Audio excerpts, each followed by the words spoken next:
ഒരു വിചാരണ കോടതി വധശിക്ഷ ഒരു കേസിൽ കൊടുത്താൽ ആ ജഡ്ജ്മെൻറ്റ് യഥാർത്ഥത്തിൽ ഫൈനൽ. ഒരു ജഡ്ജ്മെൻ്റ് എന്ന് പറയുന്നത് എന്തെന്നറിയാം, കൺവിക്ഷൻ മാത്രമല്ല, കൺവിക്ഷൻ ആൻഡ് സെൻറ്റൻസ് ആവണം ജഡ്ജ്മെൻറ്റ്. ഇതിപ്പോൾ കൺവിക്ഷൻ, കുറ്റക്കാരനാണെന്ന് കാണുന്നതാണ് conviction. You are found guilty and you are convicted എന്ന് പറയുന്നതാണ്. അതാണ് അയാൾ കുറ്റക്കാരനാണെന്ന് കാണുന്നു, അതാണ് കാര്യം, തെളിയുന്നു, നിങ്ങൾ കുറ്റക്കാരനാണെന്ന് കണ്ടിരിക്കുന്നു, അതാണ് കൺവിക്ഷൻ. ഈ കൺവിക്ഷൻ കഴിഞ്ഞിട്ട് പിന്നെ ജഡ്ജ്മെൻറ്റ് വേണം, അത് സെൻറ്റൻസ് വേണം, അതായത് ശിക്ഷ. ആ സെൻറ്റൻസും കൂടെ ചേരുമ്പോൾ മാത്രമേ ജഡ്ജ്മെൻറ്റ് പൂർണ്ണമാവുന്നുള്ളൂ. യഥാർത്ഥത്തിൽ വിചാരണ കോടതിയുടെ ജഡ്ജ്മെൻറ്റ് ഈ വധശിക്ഷ കൊടുക്കുന്ന കേസുകളിൽ പൂർണ്ണമാവില്ല. അതിൻ്റെ കാരണം എന്താ അറിയോ, ഈ വധശിക്ഷ എന്ന് പറയുന്നത് it is subject to confirmation by the ഹൈക്കോർട്ടാണ്. അതായത് ഹൈക്കോടതിയുടെ തീരുമാനത്തിന് വിധേയമായിട്ട് മാത്രമേ ഈ ഡെത്ത് സെൻറ്റൻസിൻ്റെ വില വരുന്നുള്ളൂ. കൊടുക്കും, പക്ഷേ അത് കൺഫേം ചെയ്താൽ മാത്രമേ അത് ഡെത്ത് സെൻറ്റൻസും ആയിട്ട് മാറുന്നുള്ളൂ. അന്നേരമേ ഒരു ജഡ്ജ്മെൻറ്റ് കംപ്ലീറ്റ് ആവുന്നുള്ളൂ.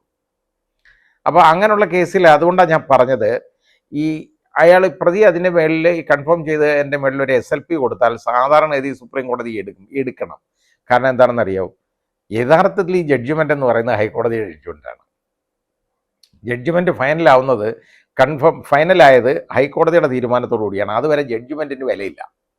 കൺവിക്ഷന് മാത്രമേ വിലയുള്ളൂ. കൺവിക്റ്റ് ചെയ്തു, തീർന്നു. ഹൈക്കോടതി ഇത് കൺഫേം ചെയ്യുന്നില്ലെങ്കിൽ ഇത് നേരെ അടുത്ത ശിക്ഷ എന്ന് പറയുന്നത് ലെസർ ആൾട്ടർനേറ്റീവ്, അതായത് ജീവപര്യന്തം തടവിലേക്കോ പിഴയിലേക്കോ പോവും. അതും പിഴയും ആയിട്ട് മാറും. അല്ലെങ്കിൽ കൺഫേം ചെയ്താൽ മാത്രമേ ഡെത്ത് പെനാൽറ്റി വരുള്ളൂ. ഇനി ഇത് കൺഫേം ചെയ്തെന്നിരിക്കട്ടെ, കൺഫേം ചെയ്തു, ഈ കേസിനകത്ത് കൺഫേം ചെയ്തു, അതായത് DR-നകത്ത് ഡെത്ത് റെഫറൻസിനകത്ത് കൺഫേം ചെയ്തു, പ്രതിയുടെ അപ്പീൽ തള്ളി.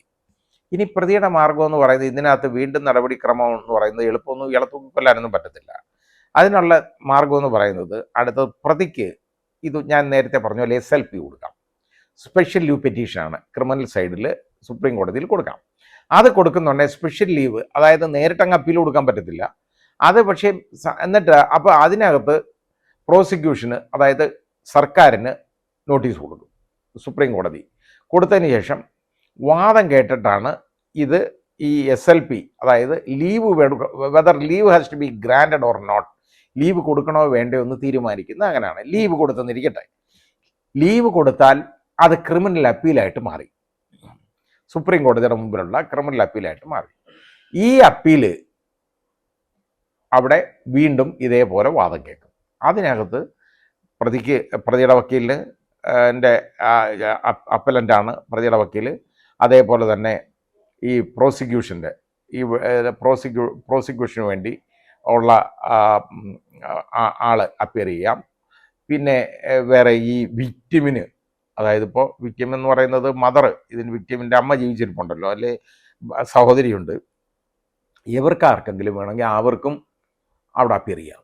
ആ രീതിയിൽ അങ്ങനെ ചെയ്യാവുന്നതാണ്. ചെയ്തു കഴിഞ്ഞാൽ അത് വാദം കേൾക്കും. വാദം കേട്ടതിന് ശേഷം സുപ്രീം കോടതി ഇത് വീണ്ടും ഈ വിധി കൺഫേം ചെയ്യുകയാണെങ്കിൽ അവിടെ തീരുകയാണ് കാര്യം, നടപടിക്രമങ്ങൾ സുപ്രീം കോടതി കൺഫേം ചെയ്തു. ഇനി സുപ്രീം കോടതി കൺഫേം ചെയ്തില്ലെങ്കിൽ പിന്നുള്ളത് സുപ്രീം കോടതി തന്നെ ജീവപര്യന്തം തടവായിട്ടും അതുപോലെ അതിനോടൊപ്പം പിഴയായിട്ടും ഇത് മാറ്റും, ശിക്ഷ മാറ്റും. ഇനി അങ്ങനെ മാറ്റിക്കഴിഞ്ഞാൽ അതാണ് ശിക്ഷ. ഇനി ഡെത്ത് സെൻറ്റൻസ് കൺഫേം ചെയ്തു സുപ്രീം കോടതി കൺഫേം ചെയ്തെന്നിരിക്കട്ടെ, പ്രതിയുടെ അപ്പീൽ തള്ളുന്നു, അതനുസരിച്ച് കൺഫേം ചെയ്തു കഴിഞ്ഞാൽ പിന്നുള്ള മാർഗം എന്ന് പറയുന്നത് പ്രതിക്ക് ഒരു റിവ്യൂ കൊടുക്കാൻ വേണം. ഇതൊന്ന് റിവ്യൂ ചെയ്യാൻ പറയാം. പക്ഷെ അത് വലിയ ഒരു സ്കോപ്പ് അതിനില്ല സാധാരണഗതിയിൽ. അത് കഴിഞ്ഞ് ആ റിവ്യൂവും തള്ളിപ്പോയി കഴിഞ്ഞ് കഴിഞ്ഞാൽ, അതല്ലെങ്കിൽ റിവ്യൂ കൊടുക്കുന്നില്ല എന്നിരിക്കട്ടെ, കൊടുക്കുന്ന റിവ്യൂ തള്ളിപ്പോകുന്നു, അല്ലെങ്കിൽ റിവ്യൂ കൊടുക്കുന്നില്ല. അങ്ങനെയുള്ളപ്പോൾ പിന്നുള്ള ഒരൊറ്റ ഓപ്ഷൻ എന്ന് പറയുന്നത് ഇന്ത്യൻ പ്രസിഡൻറ്റിന് ഈ പ്രതിക്ക് ഒരു ദയാഹർജി കൊടുക്കാം.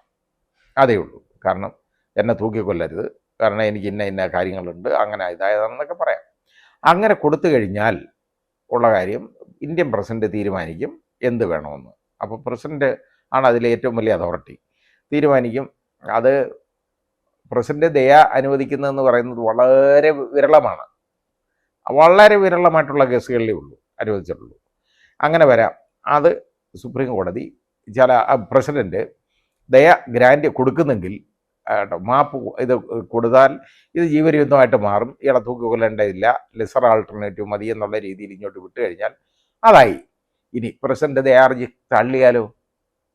തള്ളിക്കഴിഞ്ഞാൽ വീണ്ടും ഇയാൾക്ക് സുപ്രീം കോടതി സമീപിക്കാം. കാരണം അതായത് പ്രസിഡന്റ് ശരിയായിട്ട് ഇത് കൺസിഡർ ചെയ്തില്ല, ഒരു സ്പീക്കിംഗ് ഓർഡർ അല്ല, അല്ലെങ്കിൽ ഇന്ന കുഴപ്പങ്ങൾ ഇതിനുണ്ട് എന്ന് പറഞ്ഞിട്ട് കേട്ടോ, അതിനകത്ത് ജുഡീഷ്യൽ റിവ്യൂ ആണത്. ഒരു ജുഡീഷ്യൽ റിവ്യൂവിന് പ്രതിക്ക് അവകാശമുണ്ട്, അത് ചെയ്യാവുന്നതാണ്.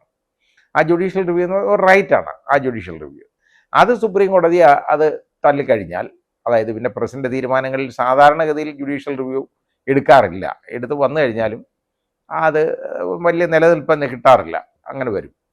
അത് തള്ളിക്കഴിഞ്ഞാൽ പിന്നെ ഇയാളെ തൂക്കിക്കൊല്ലുകയാണ് വേണ്ടത്. അതായത് നമ്മുടെ വധശിക്ഷ എന്ന് പറയുന്നത് മരിക്കുന്നവരെ തൂക്കിക്കൊല്ലുകയാണെന്നാണ്.